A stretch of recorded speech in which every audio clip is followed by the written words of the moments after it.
So welcome back, friends, to part 3 of the top 50 tools that every man needs. Man, it's getting down to the wire now. It's getting difficult. I'm starting to lose sleep worrying about these last 3 videos. The first few we had some room to play with, but now I really got to get down to hard decisions. But I think we're on the right track. So the previous 2 videos, if you're interested in that, I'll put a link to those at the end of this one, and we're going to be covering number 21 through 30. Is that right? 20 through 30? Whatever. The third set. All right.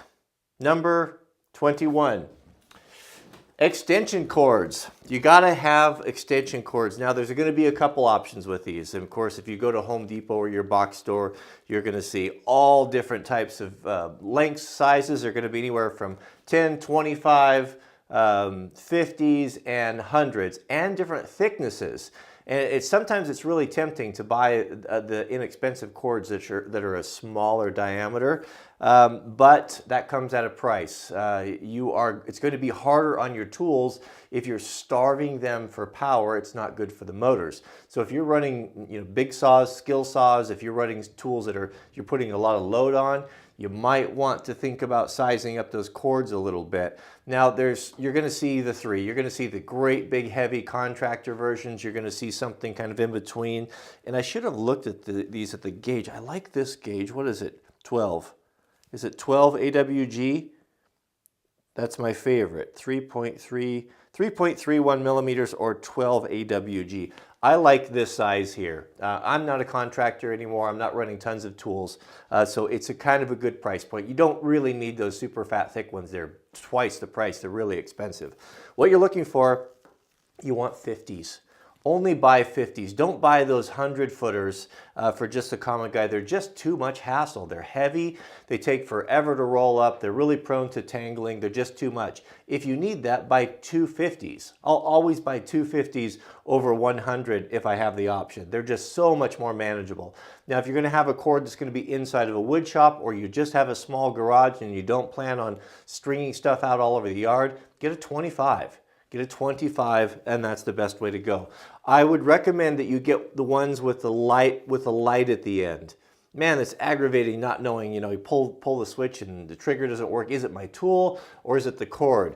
If you have the light at the end of the receptacle, you can quickly tell, oh, I've got power to this. It makes life a lot easier. One thing you might want to consider, and then that I hadn't really brought up also, is, yeah, this is a tough call. The 25s, this is a 25 shop cord, and this has the triple end on it. It's not lit, but it has the triple end, and that's really, really convenient as well, especially if let's say you're in your shop and you're running a skill saw and you're running a jigsaw, and that back and forth,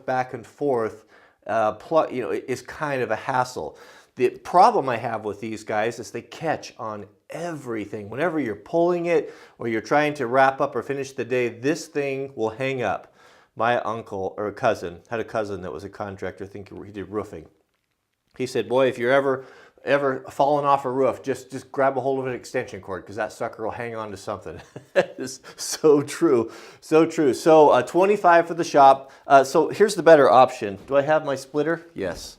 Man, I'm not very prepared for today's video. Goodness, look at this. All right, so what I would think is better than this is kind of what the contractors do, is get yourself a 25 and then get a 3-way. This is a 3-way that you can plug in when you need it, and you don't have to have it attached all the time. So I'm going to recommend 250s and that 12 AWG, whatever gauge that is, with the lit end, and get yourself a 3-way. This is not counting an extra tool. I can't give it up. So that's a 1. So that's extension cord 101 there for you. All right, what's next? We're going to do our power tool today. Every time we should have a power tool. Oh, what is this? The saw, what do they claim? The saw that built America. The saw that built America. The Mag 77 skill saw, the worm drive. Man, oh man, talk about a versatile saw. My dad always said that you could build an entire house with this tool if you had nothing else. And he's right. It can replace a table saw. It can cut sheet goods. It can cut, you can put a fiber blade on it, you can cut steel with it, you can put a diamond blade on it, you can cut concrete, you can cut ceramic, you can cut marble. We even used to take the carbide blades and turn them around backwards. This is not a very fun process, very noisy, very dangerous, and cut sheet metal or roofing, metal roofing. What you can do with this thing is incredible. Very well built, they're tough, they've been around forever. This is something that you can usually find used for pretty good prices at garage sales, but the new ones are not that expensive either. So you have a couple choices. There's going to be a standard one that's just your regular skill saw worm drive, and then they have an option that's a Mag 77, and that's this one. And it has a magnesium frame, and it's lighter. So if it's something you're going to be using a lot, if you have in your future that you're going to build your own house, or you're going to build an add-on or remodel, I'd probably step up to the Mag 77 and get yourself a couple blades. Get an all-purpose kind of a combination blade that'll just be for rough framing, and then you get a blade that's got a high tooth count so you could cut nice stuff. Let's say you're going to do cut some veneer plywood, or you just have something that you want to finish off nicely. You can do a lot with this. You can install a ripping guide on the side. You can get really accurate cuts. I mean, it is the go-to saw. It is very, very robust, very, very versatile, super powerful, and you can just do everything with it. If I was only going to have one saw, this is the one that I would take, even over a table saw, because it's just more versatile. Not as convenient, but more versatile. So the Mag 77 skill saw, and you don't have to go with the Skill brand. I'm not just promoting that. I seem to prefer it. I have 3 of them. I have a Makita, which I don't like. I have it's a worm drive version of this. I used to have a Milwaukee. I didn't like that either. I prefer this. I have 3 of these, I think, 2 or 3 of these, and love them. So that's the saw you want right there. Okay, what's next? What is next? Oh, it's coming down to these tough choices here. Guys, you're gonna want to have a level. Now, can you just have one? Can you get by with one level? If you're not going to be building, if you're not going to be building a house or standing up walls or anything like that, then just go and get yourself a level like this. And the Empire levels at Home Depot are fine. You want a 2-footer. If for just general purpose, I'm not Joe Contractor, I'm not doing a lot of framing, things like that, you can get by with it. You can use it for, if you're putting plumbing in, you're figuring fall, you can use it for leveling pictures, you can use it for many, many different things. And you can kind of expand that a little bit if you get a really, really straight piece of board, like an MDF, something that's factory cut, you can attach the level to it. And you can extend that. You can, maybe take a 4-foot board MDF and get away with it. I've done that before. You can do walls and stuff. So if you're just going to have one, the 24-incher. Now, if you think you're going to be building and doing more stuff, you need to get a 4-footer. The 4-footer is more accurate. It picks up more of let's say the stud if you're doing walls or concrete forms or whatever. It's just kind of the standard. This is the minimum that you would want for building. Framing contractors, they have 6s, and I think some of them even have 8-footers. Maybe they're just 6-footers. So if you do decide to have a 4-footer, problem with this is it's no good for small areas. So if you're doing blocking inside of a wall, or you're in a tight confined area, you're gonna have to mix that in with a smaller one. So something like this is that's an Empire as well. Or a torpedo level, you see the little ones. Make sure it's got the magnetic bottom on it. That's very handy because it'll stick to metal things. It just seems real handy if you do any sort of metal work. I'd probably just get that. There's really no downside. So if you're just gonna have one, not Joe Contractor, the 24-incher, spirit level. And if you're going to do heavy construction, you gotta have 2. I'm gonna count this all as 1. Because I can, it's my video, a 4-footer and a smaller 12-inch or torpedo type level. All right, what do we have next? This is a no-brainer. Many of you guys have recommended this one here, a crowbar. And again, you can't have one, you really can't. this is a package deal here. This is counting as one. It just has to. They're so different and they're so necessary. I was worrying about this, like, oh, if I could only have one of these, which one would it be? Which one would it be? I'd take both. You can't. This would be number one, the flat bar, and then I don't know. No, I can't. I'm sorry, I just can't make that decision. Let's start with this. So this is the old school traditional one, kind of like a shepherd's crook here, you know, nothing really fancy to it. These are a dime a dozen at used tool stores. They're not expensive new. You're going to go to Home Depot and you're going to see all different sorts of varieties and, you know, different twists on it. It doesn't really make that much difference. What you want is something with a bent end or sheep's foot type of thing there that you can really get leverage and pull nails. And then you've got just a standard pry bar with an angle on there. This is not just for carpentry work. This is not just for nails. This is for when things get bad. When you need to pry something off, when you can't get your brake drums off because of the road salt and they seized up, or you need to pound a pin, or you need to, whatever big work, you need to pry a door open because there was a car wreck in front of your house. You know, if you don't have something like this, what are you going to do? Don't forget that a Sawzall also cuts through glass. Anyway, I'm digressing there. So a good crowbar like this, just a standard garden variety, is a must-have for many things. And the reason why, then there's this one. This is called, out west here we call these Wonder Bars, or I've heard them called flat bars.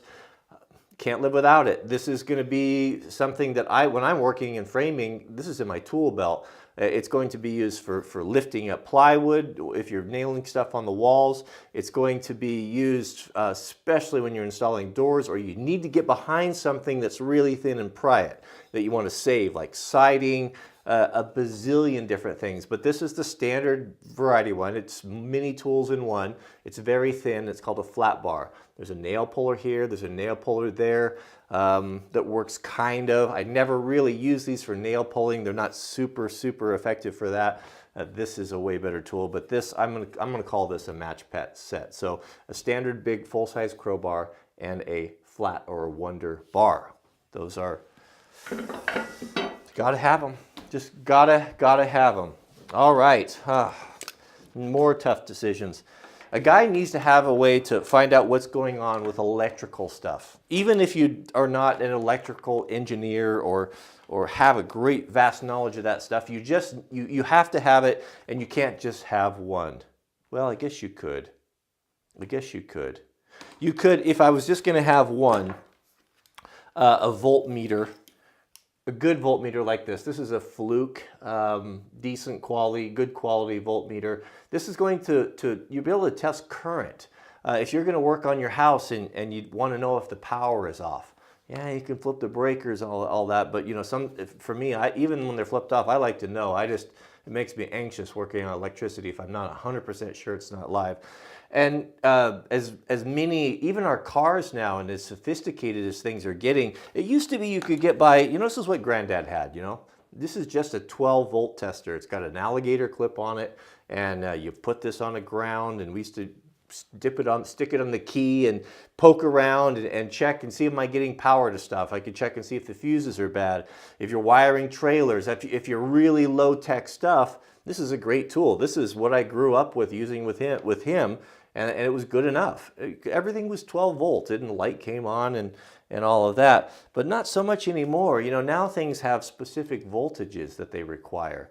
And I guess you could essentially hook this on and be reading a current, but if the voltage wasn't right, it not work. So, you know, I think technology has kind of outstripped this. It's a nice thing to have for crude stuff, but not super versatile as this. You can do both with this. You can check your amp 12 volt, you can check your 110, you can check everything you need to do, your outlet power with this.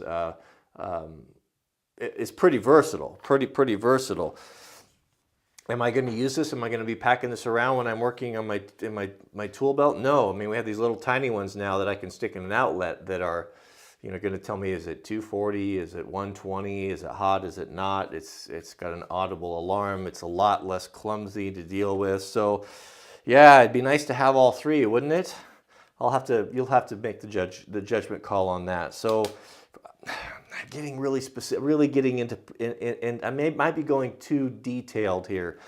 with this stuff. I'm talking about the common guy that he's not really into electrical, but you want to be safe. What would I choose? I would probably have to choose the voltmeter. It's just so versatile, and it takes a little bit of a learning curve. You're going to have to learn how to use it, but they're not overly complicated. So we'll just go with that. Well, as much as I hate to give these guys up, we're going to go with a good quality voltmeter like the Fluke, multimeter like the 77 there. Sorry to see you guys go. Sorry. All right, next, you need a utility knife, a razor knife, a knife that's going to run just your regular, we call them drywall knives out here. This is an essential tool for, for opening your Amazon boxes, to cutting tar paper for a roof, from cutting drywall, a bazillion different things. You know, some people might say, well, you just need a knife. Yeah, of course you need a knife, but this shape is just the best. You know, a little triangle, it comes to a point. You don't have to worry about sharpening it all the time. The blades are very inexpensive. You can keep blades in the handle, and you always have a sharp knife. So I don't agree with that for tools and a working guy, that a regular knife can replace one of these. I don't think so. It makes a list. So the best one that I've found, I don't like rattly tools. You know, things that rattle around. I don't like things that roll around in the car. It bothers me. And I like positive lockup on things. And what I found with a lot of those Stanleys and all the different, there's a million different varieties of these things. Before you buy one, grab it and see if the blade wiggles. I just don't want that. I want solid lockup. These are the best. These Orcons, these are actually made for carpet cutters. And the first time I saw one was with a carpet layer, and I asked him about it, and I found out where it was, and I've bought them ever since. And also the nice thing about the Orcons is they are toolless. So when you want to, when you want to change the blade on the Stanleys, a lot of those you have to have a screwdriver or a pair of pliers. I try to get that thing off there. Not these. This is just the perfect utility knife. It's got a little flip out, super quality, really nice these. A little flip out D-ring on there that you can get to your blades, and this is the one you want, the Orcon. You're talking about a couple dollars difference. Ergonomic, great, no rattle. I just love these knives. I got like 3 of them. Utility knife. You have to have a utility knife. You're going to have Allen wrenches, and you could almost make the argument Torx wrenches as well. It probably should be a combination, but if I had to choose between a Torx and the Allen, it just seems to be, in my life, in my experience, that the Torx is less common than the Allens. The Allen wrenches are Allen screws are ubiquitous, and you have to have them. And then unfortunately, in the United States, you're going to have a metric and a standard set. So they're going to, a couple different options. You've seen, I don't have them right here. Should I grab them? Let me grab them. I resisted buying these for so long because they're kind of expensive, and they're certainly not very portable. But I'll tell you what, I have loved these things. I broke down and I bought 2 sets of these Bondus USA made sets. I got a standard set and a metric set. The standard, of course, are the yellow, and the metrics are the red. I love these. These are really high quality, and they have great big handles, big T handles on them that you can really get some torque on, and they're so convenient to use. Now, they're convenient to use in a shop, but they're not very portable at all, and they don't fit into any toolbox unless you want to have them loose, and who wants to have them loose? That's just a nightmare. So if you're just working in a shop, I would highly, highly recommend these. They're a little bit of an investment, but they are absolutely the best Allen wrenches I've ever worked with. So if portability is your case and is your deal, and you don't really have a dedicated shop right now, just get a good set like this that are all nested in together. Now there's the ones that kind of fold up like the Swiss Army knife. Those are okay too. A lot of those are really cheap. There are some good ones out there that are a little bit harder to find. But I find that having them mated to the handle doesn't give you a lot of options. If you need to use it, because you want to use both sides. The reason why these are the way they are is so to get into different spots, tight spots and stuff. So you can run it this way, or you can run it this way. And I'll tell you, these with the round the round on the bottom, this is a set of snap-ons here with the round, are so wonderful when you have things with long threads, because what it allows you to do is you can, gives you deflection.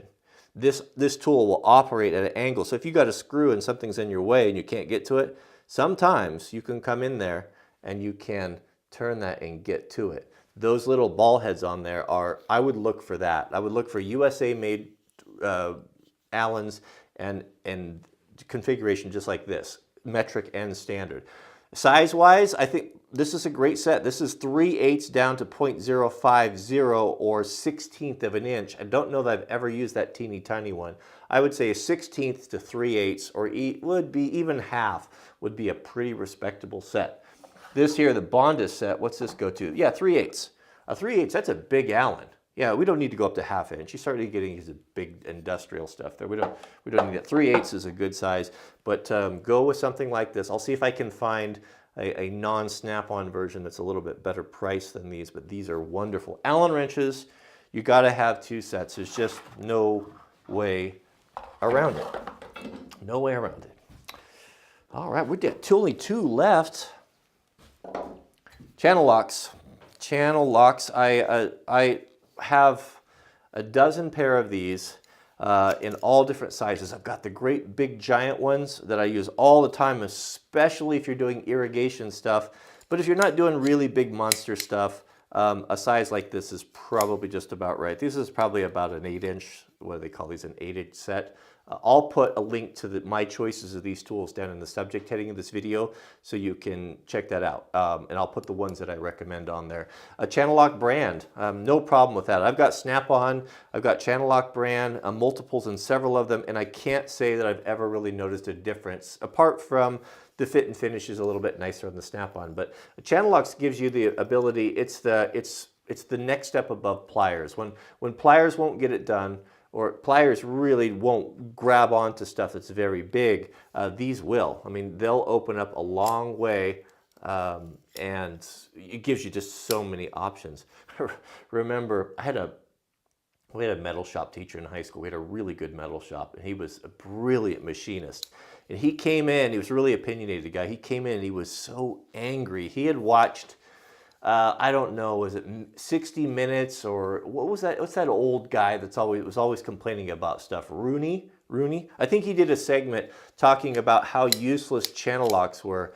And old Ramsey, our teacher, he was so mad. It's like, who's this guy think he is? He expects that, never having worked with tools, never having worked with his hands, to grab a tool that he knows nothing about, that he doesn't have any practice with, and that he can place judgment on something that he knows nothing about. Does he expect me to be able to sit down at his typewriter that I've never sat at before and type 80, 90, 100 words a minute, without practice? It takes practice to use tools like these. And just because you grab one and it didn't seem to be convenient or work for you, doesn't mean that it's not a good tool. This is a must-have. You have to have a channel lock. Look how big it is. You can get on stuff that's over an inch, 1.25 inch, pipes, pipe nipples. It's just stuff, when you just run out of options, you oftentimes go to the channel locks. Channel locks are a must-have. We're down to 2. You need a good shovel.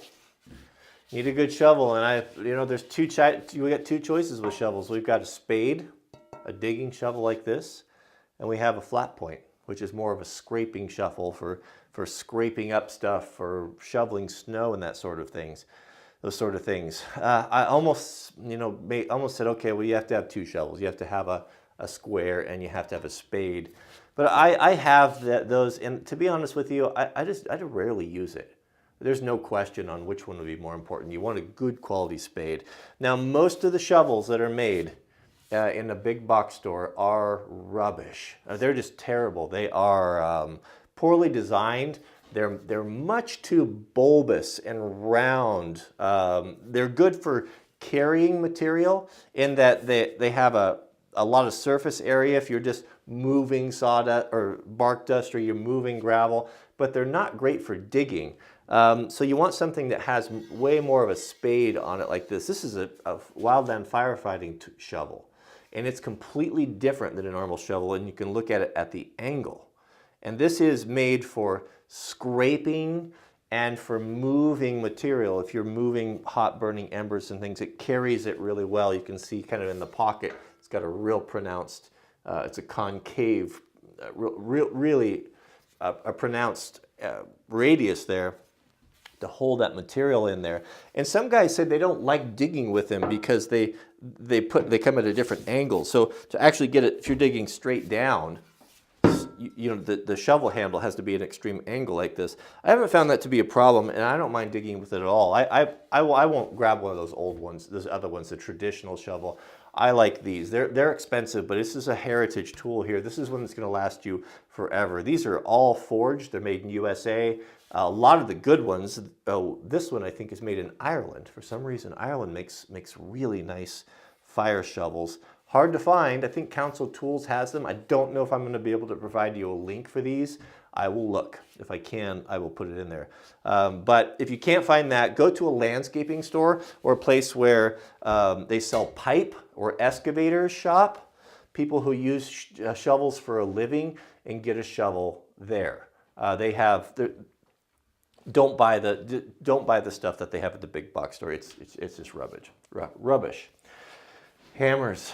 Oh man, remember I did a hammer video a while back, and what did when I was trying to cull them, what did I finally, like, okay, I only need to keep 16 hammers or something like that. If you could only have one.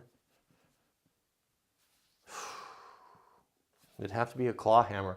A framing hammer, and it would be an Estwing.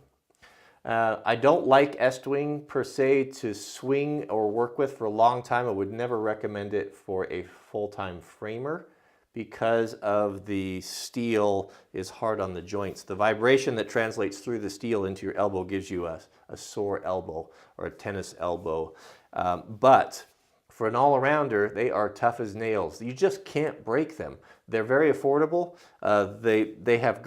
Estwing's got these hammers dialed. The handles don't fail. The rubber never gets bad. Whatever it is that they have put together a combination here that is just great, tough. You can use it for a demo tool. You can abuse it. It's just never going to let you down. It's never going to break on you. And if it does, it's going to have a warranty. Excuse me. So don't buy a waffle head. Just buy a standard smooth head.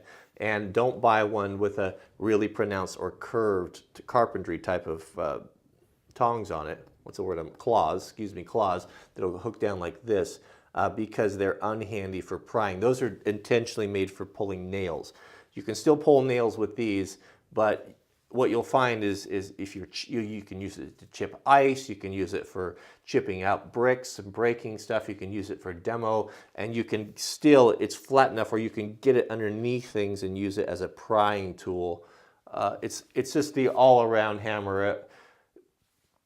That's the one you want. You want the Estwing. Would I go the full 28-ounce framing size? This is a 24-ounce, I think. No, probably not. I think for the common guy, what I would do, and I don't have one, but the one I'm going to spec out will be a little bit shorter. It's going to be more of the all-arounder, but about the same weight, about a 24-ounce weight. 24-ounce weight is nice, is what I would go with, more of a general purpose with the framing claws. That's what I would recommend. Okay, so that covers the hammer. If we could only have one, it's the Estwing. I think there's just no question about it. All right, do we have anything else in our bag of tricks? No, that's it. This is video 3. We have 2 more to go and 20 more tools, and I'm still on the fence with a couple of them. So as I said, if you have things that I haven't covered so far that you think are just must-have, please put them in the comments because I'm reading through there, and that's helping me make those final decisions. So keep putting those in there, and you have swayed me. I think you have swayed me on some of my decisions that I'll share with you in a future video. All right, if you want to see the first 2, I'll link them to the end. The Amazon affiliate links to these tools and my suggestions are going to be in the subject heading and the pin to the top comment, so you can look at that. So I guess that's it. Thanks for watching, and we'll see you guys on the next video.